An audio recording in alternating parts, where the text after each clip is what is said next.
Thank you, Mr. President. Dear leftists, I'm very happy to take part in this debate about democracy in Europe. So let me give you some example of very major democracy in Poland, over 1,000 years of tradition of Polish nation. Polish nation rejected you, dear leftists, 8 times. Tensions between Poland and the European Union are once again at a breaking point. What began as a disagreement over judicial independence and migration policy has grown into one of the deepest divides inside the EU, a standoff that threatens to reshape Europe's unity from within. For years, Poland has argued that Brussels has overstepped its boundaries, trying to impose political and social standards that undermine the will of the Polish people. From migration quotas to judicial reforms, Polish leaders say the European Union has treated Warsaw not as a partner, but as a subordinate. The latest spark came from Brussels' decision to withhold billions of euros in recovery funds, citing rule of law concerns. In Warsaw, the move was seen as punishment, a way to force political change through economic pressure. The Polish government responded sharply, accusing the EU of blackmail and warning that Europe's unity is being destroyed by arrogance from the top. At the heart of the dispute lies a deeper question: who truly governs Poland? Brussels insists that EU law must remain supreme across all member states, but Polish officials argue that their constitution and their people come first. "We will never allow our sovereignty to be replaced by bureaucrats in Brussels," declared one senior Polish minister during a fiery speech in Parliament. The migration issue has only made things worse. Poland has long resisted the EU's attempts to distribute migrants across all member states. The government says it already faces security risks from its eastern border and refuses to take in thousands of asylum seekers sent by the EU.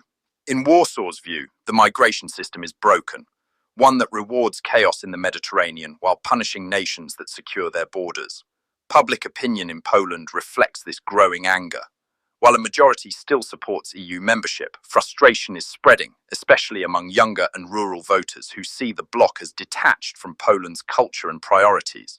They point to the rising cost of living, declining national control, and constant EU criticism as proof that Brussels no longer respects Poland's choices. In Brussels, however, officials argue that Poland is benefiting enormously from EU membership, from infrastructure investments to agricultural subsidies. Leaving, they warn, would be an economic catastrophe.